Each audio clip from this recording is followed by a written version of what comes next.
You're listening to the Rock of Ages podcast with Layla Martin and Andy Ransom. How did we start? Oh, between two ferns. Well, first of all, we want to say welcome to Between Two Ferns, just kidding. And Layla and I have been tossing around this idea of starting a podcast. Yes. So this is our first official episode. We've been in prayer on it, talked to the Lord about it. I know some people have come to me about it, and then it just so happened that it was also brought to Layla's attention, and all within the same week. So that's for another episode. But today, I really think that we need to talk about our identity and our testimony and how important that is, just with it being our first episode. The biggest thing we can do as Christians is testify of what God has done, because why would somebody want to come to Christ? Because of what he does in your life. We're all searching for an answer, a meaning, and when you come to know Jesus, you find your meaning and your purpose in life. Yes. Not walking some straight and narrow path that people have told you all your life that you're supposed to follow. Yeah. That not walking that path doesn't exempt you from knowing him and getting to know him. Amen. So. Yeah. So we're going to jump right into the word. We're in Psalm chapter 139, verse 13 through 18. You made all the delicate inner parts of my body and knit me together in my mother's womb. Thank you for making me so wonderfully complex. Your workmanship is marvelous. How well I know it. You watched me as I was being formed in utter seclusion. As I was woven together in the dark of the womb, you saw me before I was born. Every day of my life was recorded in your book. Every moment was laid out before a single day had passed. How precious are your thoughts about me, O God? They cannot be numbered. I can't even count them. They outnumber the grains of sand. And when I wake up, you are still with me. I love it. I think this speaks to our identity and who we are. God put you together. Like, you're not a mistake. He doesn't make mistakes. And I think the biggest struggle for me in my life has been, who am I and where do I fit in? Yes, I agree with that. I know we've talked about it some before, but my story, as far as my testimony goes, is my parents moved here before I was born to our small little neck of the woods. And, so I grew up here and I never really felt like I belonged. Everyone around here, especially back in the 90s, they're related to everyone, and everybody's cousins, everybody's aunts and uncle. This person knows that person, and I just didn't have that. Yeah. And so for all my life, I just felt like there was a part of me that's missing. So I got it in my head that if I can make myself fit in, then I'll finally belong somewhere, and we've talked about it before, but you grow up in the church, and this is in the Bible Belt. This is our community. Yes. You grow up in the church, and you have to look the part. You have to dress the part. You have to wear your makeup a certain way, and your hair has to be fixed. And my mother raised me to be like that, and it wasn't on any account of, just her and who she is. She's a good person, but culturally, that's how she was raised. It's how my grandmother was, and it was how her grandmother was, and that is the South. Yes, it just is. It just is. So I was raised like that, and I just always felt out of place. I always felt bigger and taller, and I wasn't a tiny little petite thing, and I just felt out of place. And I thought, you know what? This is so vain of me now looking back, but I thought, you know what? If I can just marry into the right family, then I'll be related to everybody and I'll have my happy little life and I'll have my Prince Charming and we'll have children and we'll raise them here and then they'll never feel the way that I have felt, like out of place. Yeah. And so I went into middle school thinking like that. I started experimenting with like different diets and basically starving myself, honestly, because I mean, what child is okay with eating pork rinds and greens so that they don't have any carbohydrates? And but when you're desperate, yeah, truly, like I was so hyper fixated on yes, like being thin, and it goes back to my mother. Like she didn't mean to, but like I'd put something on and she'd be like, you know, if you lost like 10 or 15 pounds, that would look wonderful on you. Yeah. And it's just the way that she was brought up. Yes. But at the time I was like, okay, I'm not good enough. I've got to keep working. I've got to keep going. I've got to lose more weight. My hair needs to be blonde. My, you know, all the things. My makeup has to be on. No one can see me if I'm, you know. So I started hyperfixating on my appearance and the way that I looked. Yes. An identity in our beauty. Yes. Yes. So I, you know, made it through middle school, got into high school. I started focusing on the really wrong things and more boys. I started looking for my next boyfriend. Who could I date? I mean, I was in it for the long term. Whoever I wanted to be with was who I wanted to marry. Like, you know, I was like, I just want to meet somebody, settle down with them, and get married. Like, that's my dream. And I started seeing boys, and like I've said before, I would have sex with them in order to fulfill that hole that I was just like, it was a void and I was feeling empty and I just wanted to be loved. Do you think you bought into the lie that like that's love? Like I believe society teaches us from a young age that sex is what gets a man and sex is what keeps a man. I think so. I really do. Yeah, I think so for me too. I think I felt like that. I was just like, oh yeah, I'll have sex with him and he'll stay and like we'll be together and it'll be great. And then that was definitely not the case. Like I hate to say my mom was right when she was like, these boys, why buy the cow when you can get the milk for free? Like, yes, my grandpa too. It's the same thing. You know, but and so that progressed and I would meet new people and it was lustful. It wasn't loving. It wasn't a loving relationship. It was full of like a lust situationship.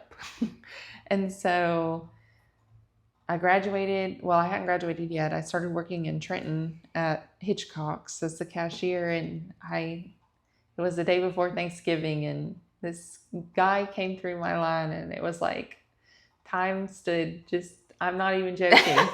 Time stood still. Like, I love it. And I didn't hear anything else around me. I couldn't see anybody else around me. And I was like, oh my gosh, this guy is a dreamboat. 20 years ago he was. And so I was like, his hair blowing. I mean, like a light behind him. I was like, what a dreamboat, you know? And so he came through my line and I was like, wow. And so I didn't see him for like 2 months after that because we were out of school. I was working during the day. And then he started coming in regularly and he came in every single time I worked. And like finally one day he's like, it was about a month and a half later. He's like, I memorized your schedule till I got up the courage to ask you for your number. And so that's when I met Randy. And, you know, starting out, it was like a situation where I was like, okay, well, let me have sex with him. You know, it was immediate. And he was like, no, wait, what are you doing? Like, I really like you. Like, let's take this slow. And now I look back and I'm like, Lord, thank you for sending me somebody that was conscientious about that, because I could have ruined it. Yeah. And so we knew each other for about a year. We ended up getting married, and our relationship was not, God focused. Randy went to church sometimes when he was a kid with like his grandparents, or if he was at his dad and stepmom's, he would go to church with them sometimes, but like it wasn't really a situation where he went to church regularly. Yeah. And so God just was not a priority in our relationship. We were more about like having a good time. Let's go have fun. We'll go to this party. We'll go out with these people. We'll, I'm living my life. Let's get some drinks and ride around the woods, So that's where we were. And I thank God for looking out for me then, because there's things that I did that were so stupid when I was under the influence of alcohol. Like, I can remember one time I was driving us home. Randy had already fell asleep, and it was the middle of the night, and I dozed off behind the wheel, and like I opened my eyes, and I'm literally driving the truck down the ditch of 26. Like, and I know in that moment, like, God was looking out for me, but it wasn't even in my mind that like I could have killed someone. I could have killed us. And so our lives just continued to be like irresponsible, and that progressed. We had children. We still weren't living for the Lord, and I stayed home with the kids, got into nursing school, and I was like, this is it. I'm finally going to be a nurse and do my thing, and I'll have all the things that I want in life. I'm going to have a beautiful house and, these beautiful kids and this relationship with my husband, and I'll be able to have this car and this home and get this done to my body. And, because I was still so hyper fixated on my appearance. And like, I believed in God, but I was just like, I'm going to live my life. Yeah, I'll take them off the shelf when I need them. Yeah, exactly. So I got done with nursing school. We went through COVID. We had talked about this before. I've watched a lot of people like pass away through COVID. Do you feel like that changed you? I do. I do feel like it changed me, because I had not really seen anyone die before. And watching them die, getting to experience God being in the room whenever they pass, because he is in the room as much at someone's death as he is the baby being, as he is at the time of a child being born. Like, you can just feel his presence. So I do feel like that changed me in a sense. I also feel like it changed me in a sense of like, it was very traumatic too. Yeah. Watching people not being able to breathe and passing, and it taking them so long to pass, and just only being able to do so much for them. What did it, when you saw that, like the suffering part? Yeah, it was hard. That's hard to watch. Watching people like grasp for a breath, that was very difficult. And they were on hospice, so I'm working at a nursing home at the time. I'm a new nurse. I have 25 people that have COVID. We don't know how bad this is just yet. I mean, we knew it would kill people, but I'm alone with a CNA at night, just me and one CNA, 25 people that have dementia. Let's throw that in there. Oh my gosh. Wow. And then you watch them die, and it would only take, they'd be fine, and then a few days later they wouldn't be.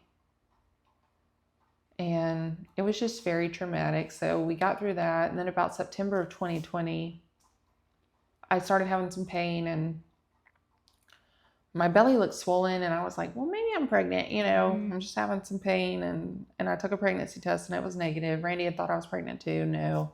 So I went to the doctor, and they were like, well, we don't know what's wrong with you. It's, it'll pass, you got some. So I was like, no. So I went back to the doctor a couple days later. Something's not right. And they were like, oh, we think you have appendicitis. Go to the ER. Well, they did a scan. They went in, did an ultrasound. When I got to the ER, they were like, it's not your appendix.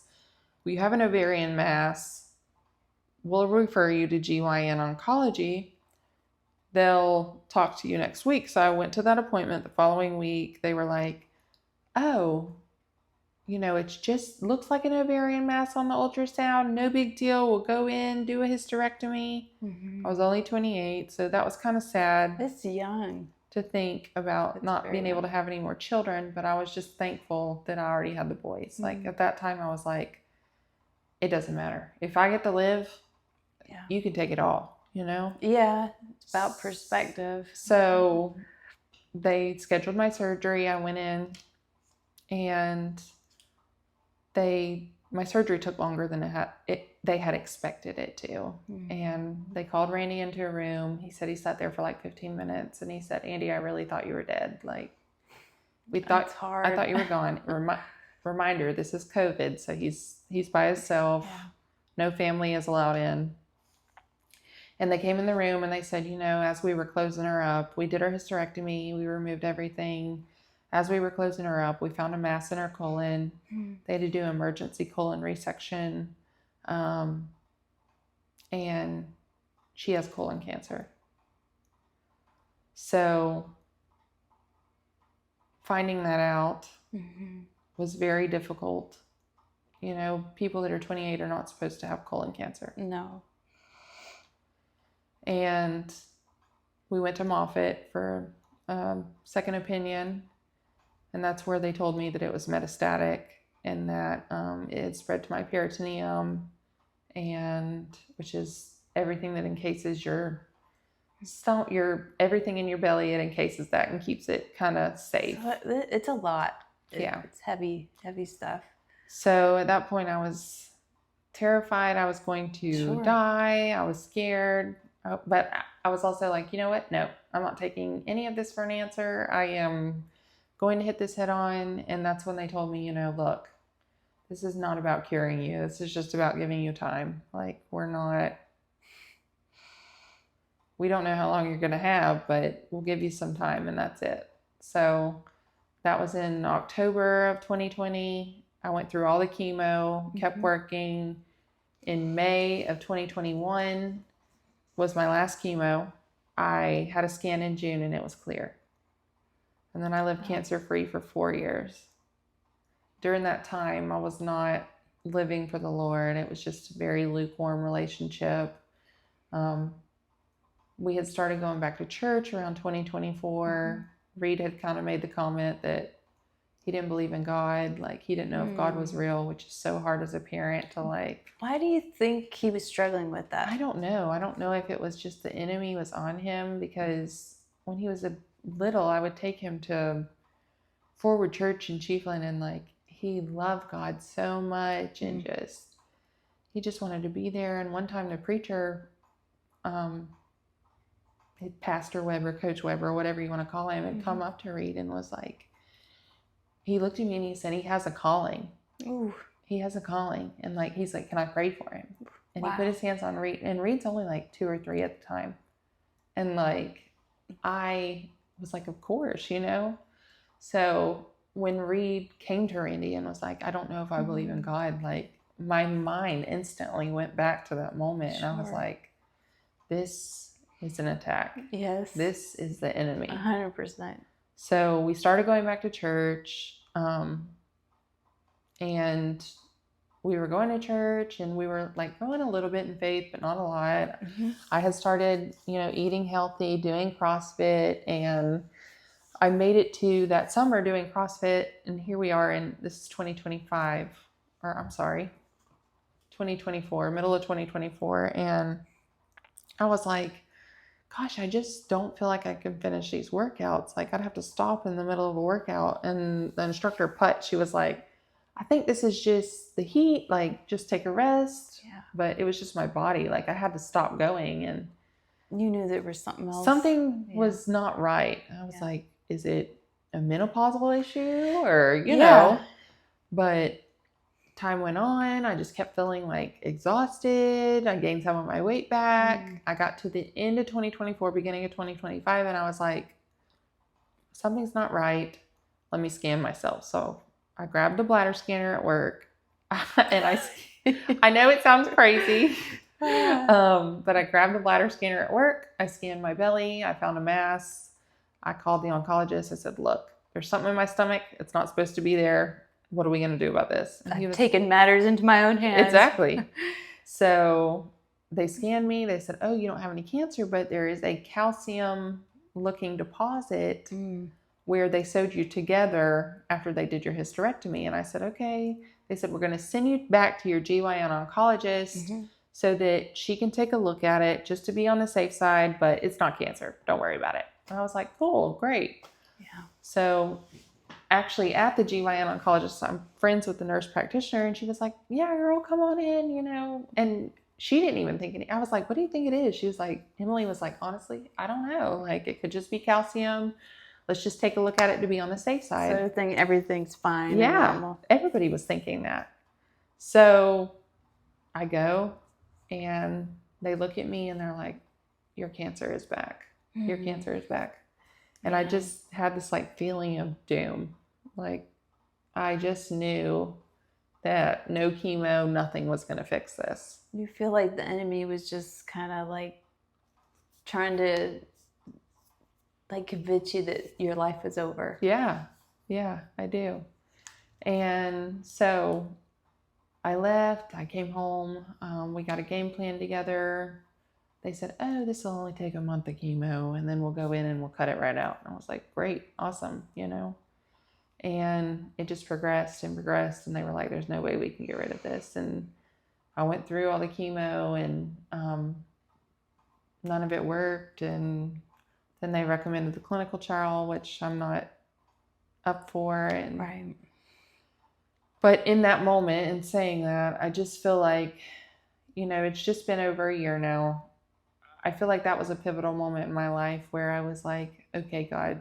Everything started to change. Okay, God, I have not depended on you before. Like, I know I've been sick before, and I just kind of put you on the shelf, took you down when I needed you, but You remember where you were? this is, yeah. The exact place and time? Yes, I was in the parking garage, P3 at North Florida, and I was crying so hard. I couldn't see anything, and I just said, please, I'll do anything. I'll do anything you need me to do, anything you want me to do. I'll change my life. I'll share you with anyone you want me to share you with. Whatever you need, I'm here for it. Like, just please wake me up. Please please let me stay for my children. Like, Yeah. I'm not scared to die. Because I've never been scared to die. Like, Right. I've seen death. And I was like, I'm not scared to die, Lord. I'm not scared to die. I'm not scared of death. I know what comes after death. Yeah. But please just let me stay for my kids. Please. Because I couldn't stand the thought of dying and them being so mad at him Right. that relationship, they destroy that relationship with him. And then I'll never see them again. And so at that point, things kind of changed, and my whole perspective and outlook It does. changed. It does. Yeah. And so I started sharing what the Lord was doing for me and how he made me feel and how great he was. I think I started more on social media. Yes. And then I read a wonderful book. Yes. Tell us about that book. And what's the name of it? I can't even remember because I'm about to cry. Your Story Has a Villain. Yeah, by Jonathan Pokluda. Yeah. And it just changed my life reading that book. The Bible changed my life, but also that book is very biblically based. It's backed up. And it just really showed me how the enemy has preyed on me all these years and all the things he used and how he kept me busy. Yeah. Being under Satan's yoke, which I was. And so I read that book and I joined a sisterhood of women that Sisterhood of the Traveling Pants.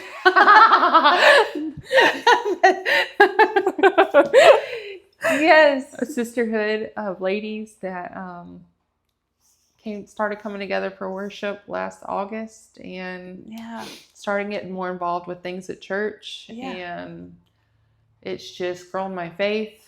And I have a great group of friends, encouragers, women that pray for me, that lift me up. And that is so important in Christian faith, to surround yourself with other Christians. Yes, iron sharpens iron. Yes, it was exactly what I needed. And every day I just grow closer to him. And when I get closer to him, I'm like, Lord, I'm so close to you. I can't imagine like being any closer. And then he pulls me in a little bit closer. And then I'm like, wow, this is great. There's no way I can get any closer. And then he pulls me in a little bit closer. It's so true. And it continues. And I'm just grateful. And even though they say I cannot be healed, but God says, yes, I can. Amen. And I just know that he's going to do it for me. Earthly healing, Amen. like Jesus's miracles that he did back then that still happen today. My miracle is coming. And did you always think that way, that God did miracles? No, I did not. I knew in the Bible, but I think when I started reading and watching The Chosen, I started watching The Chosen and I was like, oh my gosh, did he really do all this? And then I'd go to my Bible and I'd look and I'd be like, he really did. He really did do all this. That show just makes everything come alive, doesn't it? It does, yeah. Because we can read the word and be like, okay, that was nice. It really it humanizes things. Yes. It really does. It does. And so I was just like, wow, he does these miracles. He can do one for me. I know he can. Amen. What makes it different? And the CrossFit trainer said something to me one day. She's like, Jesus, they talk about Jesus doing all these miracles back then. He don't do them anymore. Mm-hmm. She's like, he still does them today. Amen. He's the same God. Yes. Yesterday, today, and forevermore. So that really stuck with me. I'll never forget her saying that, because it was like a light bulb. I was like, wow, you know what? She's right. Yes. She's right. Amen. He still does do it. So yes. I'm very thankful. Every day that he wakes me up is an opportunity to share his word. And I say that, Lord, thank you for waking me up. Yes. You wake me up. Tell me what you need me to do today. Tell me what you want me to do today. Tell me who you want me to reach today. I will do anything you need me to do, Lord. If you need me to stand on the corner in Trenton with the sign at the red light, I'll do it. I swear. You're a walking, talking testimony. When all this stuff started happening, it seemed like you and several other women got cancer too. Mm-hmm. And God, he's just has been using all of you to show that he is capable of far more than we even comprehend or can fathom. And I remember when you started doing you started speaking out, and your boldness for the Lord, it's contagious, and it's a testimony, and people are watching you. That's what I have admired about you, is I feel like you stood on your promise to the Lord. You promised him that you were going to share the word, and that's what you do. You started Carline Devotions. You've spoken up online. You speak up at your workplace, praying over people. I mean, it's all these things can seem intimidating, but then it's when you get to a place in your mind where it's I've got nothing to lose, and it's all about him anyways. Why am I not? And I think the Lord has shown you life and death, and you have seen things so much more clearer than most people do, mm-hmm. being in your position. Because when you see people die, it's it gets real. You see things, and it just like makes you think about the afterlife, like what does happen. And God he is using you to reach people of all kinds of people that have maybe faced cancer or know somebody, and you continue to work you continue to praise him. I mean, you're a walking, talking miracle. That's how I see you. And I know that's by God's grace that you're here with us. And he is showing people what he can do through you. Yeah, I agree. I'm very thankful for like the opportunities he's given me. And I know we've spoken briefly on it before, but like some of the things he's like taken away from me to I was just checking. I was too. Recording. I was too. I'm like, Is it on? yeah, for those that don't know, we recorded a whole no, we didn't record it. No, We had a whole we entire just talked to each other. We had a whole entire podcast session without recording the podcast That's session. right. So this is our second go today. Yes. But you know what? The Lord is using it to give us more in-depth conversation right. that somebody needs to hear. So That's right. that's where we're at with No it. mistake. That's right. Just learning. Happy little accidents. Yes. I love it. So anyway, but you know, and then some of the things that he like took away from me was like, we've talked about it before, is like vanity and going back to being hyper fixated on like the way that I looked and the way that I talked and the way that I was. Like, you know, cancer came and chemo completely destroyed my skin. I couldn't wear makeup anymore, and I started looking in the mirror and I was like, you know what, this old gal don't look too bad without any makeup on. I actually like my face, and I'm okay not wearing makeup. Like it, sometimes I like to and sometimes I don't, but it doesn't make or break me. Yes. And then my hair. That has to be the hardest. That was the hardest. It was because I always had long hair all my life. And my hair was like halfway down my back, even though I had extensions in. It's beautiful. And it was so pretty. And I started losing it, and I had to let it go. But you know, the Lord took it, and it was another thing that I kind of idolized in my life was my hair. Like, I just had to have long, thick, pretty hair, but that goes back into the vanity thing. So, yes, the Lord. I feel like when we put anything above him, right, it's fair game to be like challenged. I feel like when you start to surrender to him, he wants to know. I don't know that he causes these things to happen, but I think at the same time, you're put in a position where it challenges your faith. And it's like, are you still going to love me? I guess I ask myself those questions. Would I still love the Lord? Would he still be first if everything I valued in my life was taken away from me? Would he still be enough?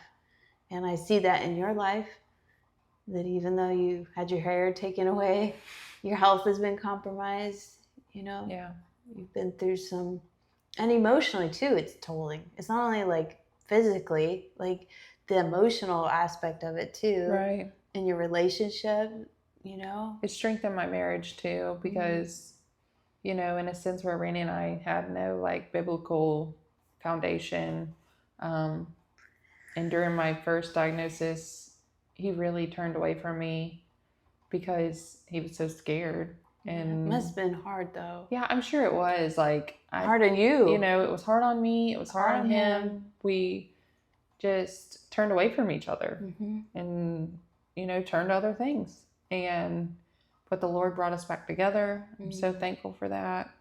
And it really just strengthened our marriage. And, you know, I prayed he would never go to church with us before. And I just wanted him to go to church so bad, because if you've ever had to go to church by yourself as a woman and your husband or spouse stay at home, it is difficult. Like, it makes you not want to go. Like, honestly. Do you think some people can be a little judgmental too? Oh, I think for sure. Like, I always felt, I'm sure they didn't mean to like make me feel that way, but before, when the boys were babies and I would go to church, I would kind of feel like, I know people are judging me because here I am with these two kids. Like, I don't have my guy's not with me. Yeah. And I kind of felt like out of the loop. Like, do you think you perceived it that way, or do you feel that there was some honest judgment I there? really feel like there was probably some. I probably got excluded, not intentionally, but they were Yeah. probably like, this is the couple's thing, so we're not going to I've invite been her there. because, you know what I mean? I have been. Yeah, I get it. Like, even though there were some, like, I went to church with some of the sweetest, nicest people. I'm sure they didn't Same. intentionally try, but like, if they're going to do like a movie night all together, they're not going to just invite me, you Right. know? So I just wanted so badly for him to go to church. And finally, it took Reed questioning God. Wow, that's what did it. Yep. Wow. Then he started coming. And 13 years it took. 13 years. Wow. Yeah. He's here. He's doing it. He works. Woo. He works miracles. He does. He's so good. Yeah. But I know that I'm so thankful for what he's done for me. And I was not on the straight and narrow by any means all my life. Oh, you weren't perfect? No, not perfect. But I know you kind of have a story that's not so straight and narrow yourself. Yeah, I do. And I grew up in church too, and I had two parents that were spirit-filled and loved Jesus. So I was definitely taught about God, and I think at a young age I was aware of I was aware of Jesus. I knew who he was because I actively saw it. And I think the enemy likes to sow seeds of doubt and lies in our minds as young kids, and we can let those things take root in our life. And I allowed those. I had some I went to church. I had some great people who loved Jesus, but I noticed at school, I went to a Christian school, and these kids were not Christians. Like, yeah, they had the Christian label because they were at a Christian school and they went to church on Sundays, but knowing Jesus and having a relationship with him and just doing religion are two different things. So I think at a young age, I realized I was different. And I remember sharing about God to some of these kids in my school, and they were laughing at me and making fun of me. And I allowed that criticism to make me feel like I shouldn't speak about Jesus. Like, right. That's just for you in your house, and that's your feelings and opinion, but you don't need to talk about it with other people. And it kind of gave me to, I just needed to be quiet about my faith, but it made me question, like, well, I guess not everybody who says they're Christian, like, what does that mean? Because people say they're Christian, but not really mean it or know it, I guess. And so I think it sowed some seeds of doubt and confusion in my life as to what a Christian really looks like. And so I was different. And I think we're called to be different when we're walking with the Lord. And even though my parents love Jesus, my relationship isn't their relationship. So I think there was always some kind of confusion there and a desire to fit in, because we all want to fit in. We all want to be accepted and loved. That's our purpose too here on earth, is to love God. But we also have to feel connected with those around us. And I think being an only child too, like, I just felt a little different from everybody. I was like the weird, people would call me the weird only child. And like, those things don't matter to me anymore, but when you're younger, they do. You want to be a part of things. So I started to see that, being pretty mattered, and that became, it's a hard thing. It's like you want to fit in, you want to be accepted and loved, and what cost are you willing to pay for it? Right.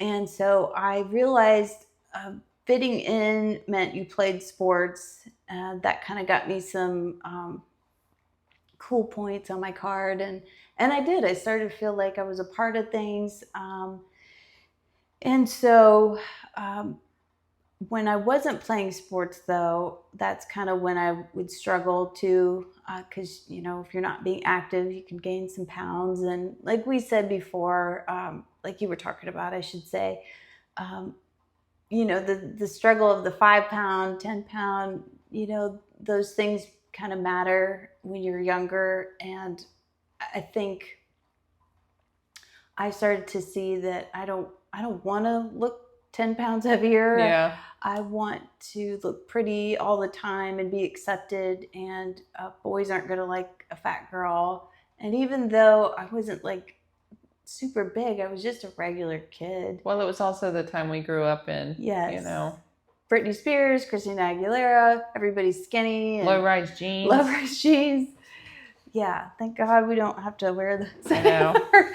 But yeah, it was society too. Like, this is the image. Mm-hmm. And it's not like it is now where everybody's kind of accepted.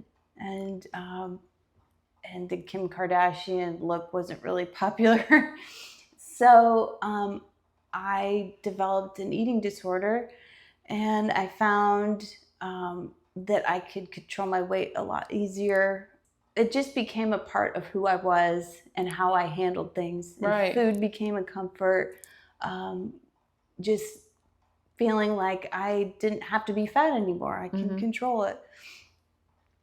But it always kind of, in the back of my mind, I feel like the enemy was always telling me, like, you're not good enough. Not only are you different, but you're not pretty enough.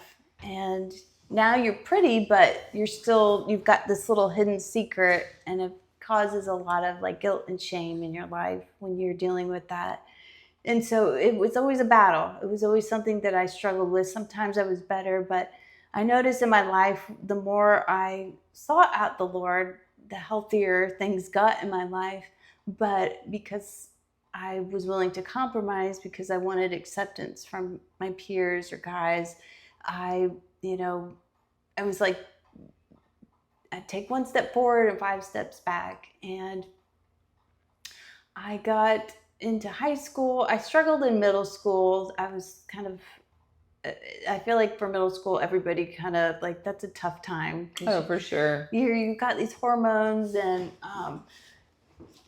you're figuring things out, but you're still immature. So there's a lot of growing there. So I feel like I was kind of like, I was kind of middle school was a struggle for me. And then when I got in high school, I kind of got myself together some, but I was still struggling with an eating disorder and still trying to find my place. And I found that, there were some great Christian kids that I got connected with, but I found that I liked the shinier things out there. I wanted to party. I wanted have a good time. I wanted to have fun. Yeah. And I think that the lie that we're fed too is that like the Christian lifestyle is really boring, and that if you're a Christian, you're lame. And that's just not true. No, not at all. I've found that my life is more fulfilling knowing Jesus than it ever was when I was living for myself and the world. And so in high school, that's when I started to drink and party. And, that just kind of leads you down.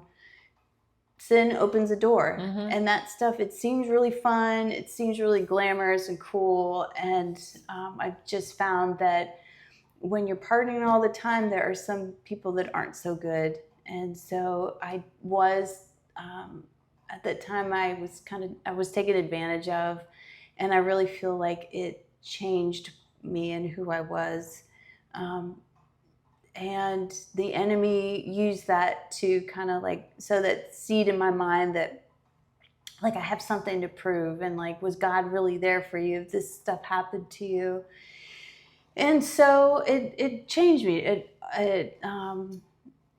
changed me and how I saw things and how I saw myself too. And I got married at a fairly young age.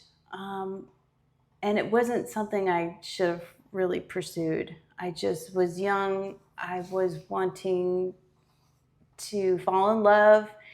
And I started having sex, and I just thought, well, if I get married, it'll make it right. Well, getting married doesn't make it right. So to anybody out there who's in a relationship and you're having sex with a person, but you really know in your heart that it's not right, like, don't get married to this person. Like, stop what you're doing and get your life right with the Lord, and God will bring you somebody else. Yes. But that was something that I didn't know how to do that. It was just like, well, I made a mistake and somehow I have to make it right. So I got married, and it was a foolish, rebellious choice. My parents didn't support the decision, but I was young. I was going to do what I wanted to do. And I soon found out that they were right. And so when I got divorced, it just really made me question myself, my life choices, who I was. I felt like I just, I hurt my parents, I hurt God, I hurt myself. And I feel like it opened up a door for depression in my life. And I'd always struggled with depression, but not like this. I feel like the enemy just kind of swooped in, and I started dealing with suicidal thoughts a lot. And I really thought that if I just ended it, then all those voices would just be quiet. The pain would be quiet. And if I just wasn't here anymore, everybody's life might be better. And so I had really contemplated killing myself. And it's crazy because I remember driving and I'm just like, if I just hit this wall, this concrete wall on the interstate, it'll all be over. And I know that that was just the enemy trying to hurt myself, because he's all about killing, destroying. That's his MO. That's what he does. So I'm so thankful to the Lord that he preserved me, and I got out of that, but I still fell into this like rebellious attitude, where I was like, well, I can't make God happy, and I can't live the life my parents want for me, and I'm just gonna keep partying. So I kind of got into the club bar scene because I finally had my ID. I was 21. So I wasn't going underage anymore. And I feel like when I started going out, it was like I got accepted. I felt like all these people were different, and everybody's tattooed, and like it's cool, like we're all doing the same thing. But what I soon realized is that when you're living that life, it's empty, and the lights come on, and you see like in a club or a bar, like when the lights are off, everything looks kind of cool. And then when you turn the lights on, it's like, wow, this place is really gross. And I feel like that's the way the party life is. Yeah, that's like, true. Everything looks good in the dark, but then when the lights get turned on, you see how there's people that really do some bad things. And there's people that, when it comes down to it, they're not really there for you. When life hits the fan, it's like they're nowhere to be found. And so, and it's not to say that I haven't met some of the best people too, because I have some people that have been in my life and I still love and care for them. But in general, the lifestyle, it leads you to emptiness. Right. So I'm in this lifestyle. I become a hairstylist. So that kind of gives me the advantage of partying more and, sleeping all day, partying all night. And that was my life. That's what I lived for. I wanted to go out every single night that I possibly could.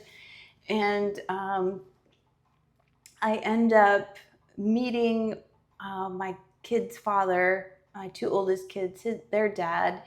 And when I met him, I know he was a recovering addict, but I really thought like it was behind him. And, we got married and I got pregnant. And that's when things started changing in my life. And I started to see like how God views me when I had my daughter.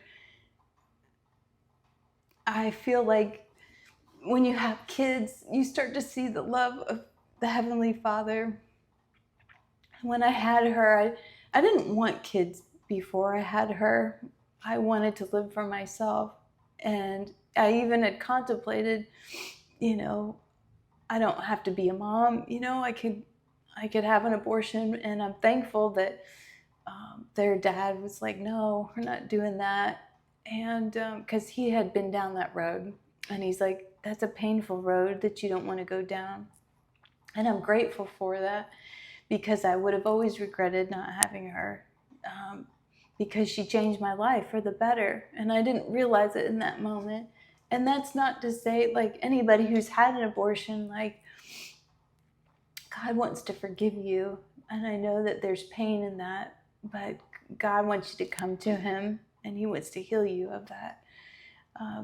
But when I had my daughter, and then I had my oldest son, it changed my life, and for the better. But because their dad, he struggled with drugs, it just became a really difficult thing in our lives. And I came to a crossroads where I had to decide if I was going to stay with him. And it was one of the hardest decisions I've ever made, because I wanted to keep our family together. I wanted all of us to be okay and to get through it, but it just wasn't looking that way. Right. So I had to do what was best for them and for myself. But it was hard. And I feel like the enemy, after I got divorced, the enemy came swooping in to remind me of all the things that I had done wrong. I had another failed relationship. Now I have 2 kids that are affected by this. And how am I going to do it as a single mom? And thankfully, I have 2 wonderful parents that, they loved us and took us in. But I was in a really bad spot. I had just turned 30. I have this failed marriage. I feel like I failed my kids. I failed God. And I started contemplating suicide, because I felt like I couldn't be the mom that they needed. I felt like every time I try to make decisions, I keep on making decisions that are not good. So, the enemy just wanted, I know that he was playing that in my mind. And at the time, I was working at a salon in the mall, and it's kind of a dead end job. It's not like there's a future to be had in that. And so I was having some health issues, and my back was going out, and my back went out. And I remember having to, like, climb to the toilet to go to the bathroom. Like, I couldn't walk at all. And I just cried out in, like, desperation to the Lord, like, I can't do this. Like, if you're really there, like, show me, prove to me. And it's like, before that, I was looking into some self-help stuff. And I don't know if you're familiar with the guy, Henry Rollins, but he was in Black Flag and some punk rock bands. And he was kind of sharing about self-help and how you can do it on your own. And it's like, I got into this place where it's like, well, I can't really do it on my own. So I'm not really buying this self-help stuff, because if I could do it, I would. And Right. I can't do it. And I need something bigger than me to help me up. And so I cried out to the Lord, and I felt like he met me right in my pain, on my back, flat out. And his presence just came over me. And I knew it was the Lord, because it was supernatural. Here I'm in excruciating pain. I'm contemplating taking my life again. And he just filled me with so much joy and love that I didn't have within me. It was only him. There was no other explanation. There was no other explanation. And it says in his word, like, if you cry out to him, like, ask and you shall receive, knock and the door will be open. Yes. And he wants you to call out to him. And he's such a gentleman. Like, he's never going to force his way into your life. He's only going to do it if you want it. And I wanted it. And I just remember after that, it was like I had an experience with Jesus, and I knew he was real, and there was nobody that was going to tell me otherwise, because it wouldn't have mattered if you brought up scientific anything. I didn't care. I knew that Jesus was real. He changed my life in that moment, and I wasn't going to go back. And so I was on fire for the Lord. I remember telling people about him, and several of them was like, that's great, and that's really good for you. I'm glad that works for you. But I'm like, no, Jesus is the way. He is the truth. You know, he is the light. So I didn't really care if they didn't believe me or not. I just was like, I know he's real. And so I started living for him, and I started going back to the church that I was raised in. And I feel like it was a really healing moment for me. A healing season, because all these people knew me from a child, and they saw me kind of walk through everything that I'd walked through, and they got to see me come back to the Lord. And then I think for them that must have felt like prayers were answered, because I really was in a small church. You can't really hide No. the things that you've done or gone through. Like, they know about They know. it. But they just showed me so much grace and love, and I needed that. And so things were going well, and we just kind of came to a place in our life where we needed a bigger home for all of us. And so God made a way, and we moved out of the city, and we moved to little Trenton, Florida, and it was great, because it was kind of like a fresh start for me and the kids. However, I feel like it threw me off a little bit, because I didn't have my home church anymore. And so I feel like I dated somebody that I probably shouldn't have been dating. And the Lord convicted me of it. And I just was like, okay, you know what? I'm shutting this door, and I know it's wrong, and I shouldn't be doing this. And soon after that, the Lord brought my current husband to me, and he is, he's so different from what I had ever dated before in the past, but in the best way possible. And I think the Lord, he delivered me from an eating disorder. He delivered me from depression and suicidal thoughts.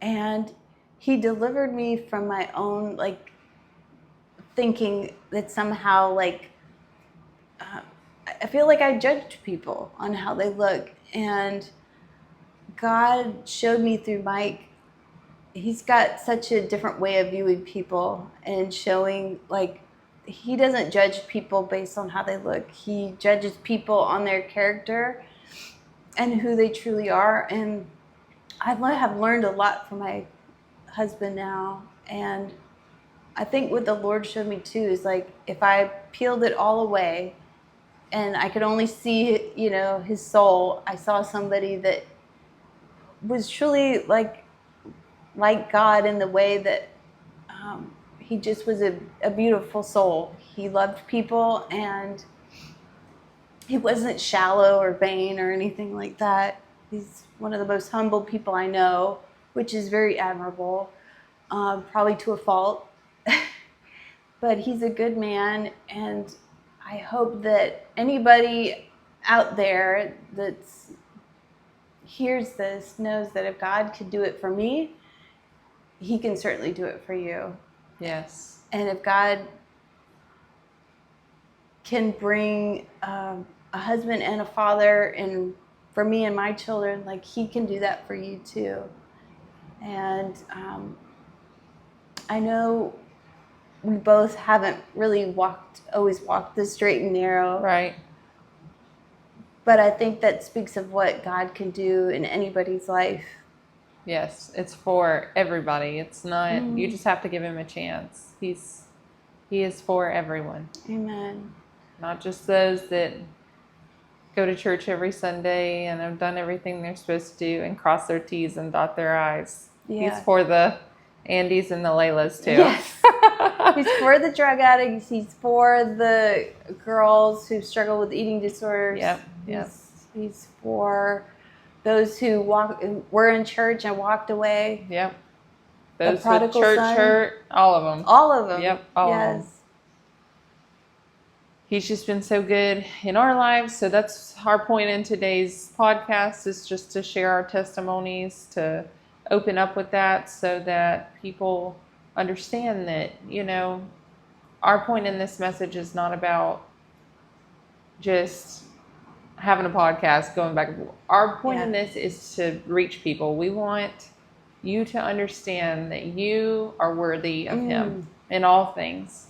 It doesn't matter what you have done. You are worthy. That's right. Yeah. And I think the enemy would love nothing more than for us to be quiet about our testimonies, because that is the biggest thing. I think in that book, Your Story Has a Villain, that was one of the things that resonated with me the most, is like how our testimonies share of God and what He's done, how He can change anybody's life. Yes, He can. And how the enemy really wants you to be quiet about it, because he doesn't want you to tell people of God's goodness. Right.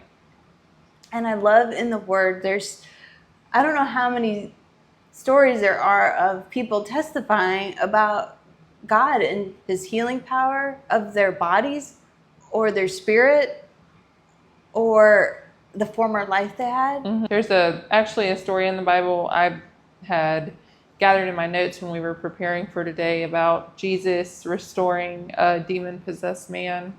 And it's in Luke. It's Luke 8, and it's 26 through 39. And it's just talking about when Jesus steps ashore, he was met by a demon-possessed man from town. And for a long time, this man, he didn't wear clothes. He didn't live in a house. You had mentioned earlier he was cutting himself.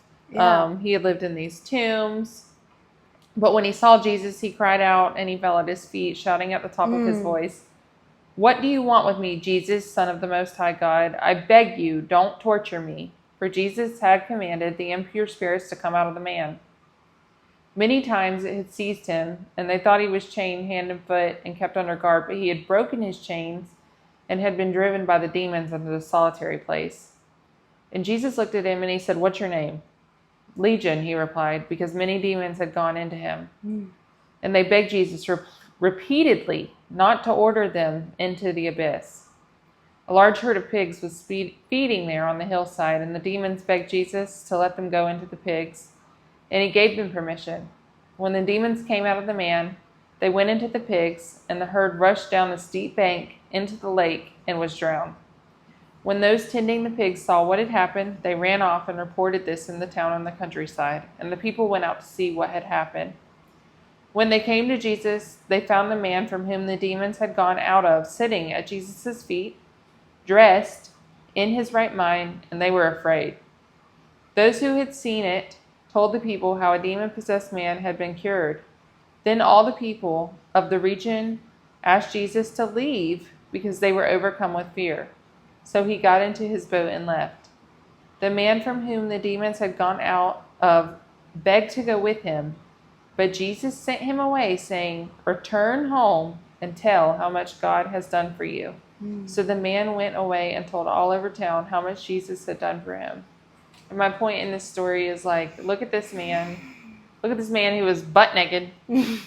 He was chained up. He kept breaking his chains. He was cutting himself. Who knows what he was saying? Yeah. Probably just the most terrible things. Vile, gross things. Nasty things. And Jesus he comes up and he just gives a word. He says, "Leave him. Leave his body now." Yes. And here the demons leave him, and this man is cured, and he's made new. And, that's so much like us and the things that we do. And I'm not saying we're demon-possessed. I'm saying that we live in these dark shadows, and we do these things that fulfill us temporarily. And then we find hope in the Lord, and he says, "You're made new." That's all he has to say is, "You're made new." And then there at the end, he says, return home and tell how much God has done for you. And that's all he wants us to do. Yes. Is to go out and spread his word and share with people and let them know, this is what Jesus has done in my life. This is how he made me new. This is how he healed me. This is how he's worked a wonder in my life. He's just made me this new person, and I want to share him. I want to share his word. I want to share his glory. Amen. And yes, amen. Yes, and so that's what he wants from us. That's all it takes. And that job is for anybody. That's not just for me. That's not just for Layla. That's not just for the pastor at these churches. Right. This is for anyone. Yes. He loves us so much, he gives us the choice. Yeah. That we can turn to him, or we can live this one life, or we can turn to him and be completely fulfilled in him. Yes, and he redeems things. Like he's our redeemer. And when I look at all the things a lot of the bad things that happen in life, I chose. A lot of the things were based off my decisions, right. But God, he's so kind and he's so good. And he, delivered me from those things, but he also gave me a life that I never thought I'd have. I have my own home. I have a wonderful husband. I have 2 more children. I have 4 children now. I mean, I'm so blessed to have what I have now, and it's only because of God and what he's done in my life. And yes, we have a decision to make. It's all up to us to choose him and the life, but he has a life for you, and he has a good life for you. Yes, I agree. We're so blessed that he gives us that chance, that he takes a chance on us. Gosh, yes. We want to reach people in this podcast. We just pray that this continues to prosper. Yeah. And I know that it will. And just know that you're not alone, and that Never. you can call on his name and he will be there. Just like I did. Yep. Just like Andy did. Yes. I did it in my bed. She was in the parking garage. Yep. He will meet you anywhere. Yes. Anytime, any place. He really will, at any time. And so we thank you guys for listening. We hope that you like this pod. Please like and subscribe. Now I sound like my kids. Like and subscribe. But just push the button. Yes. But thank you guys for listening to us. Thank you for allowing us to share our testimony with you guys. Just know you're never too far gone. As long as there's breath in your lungs, there's still hope for you. And we will see you guys next week.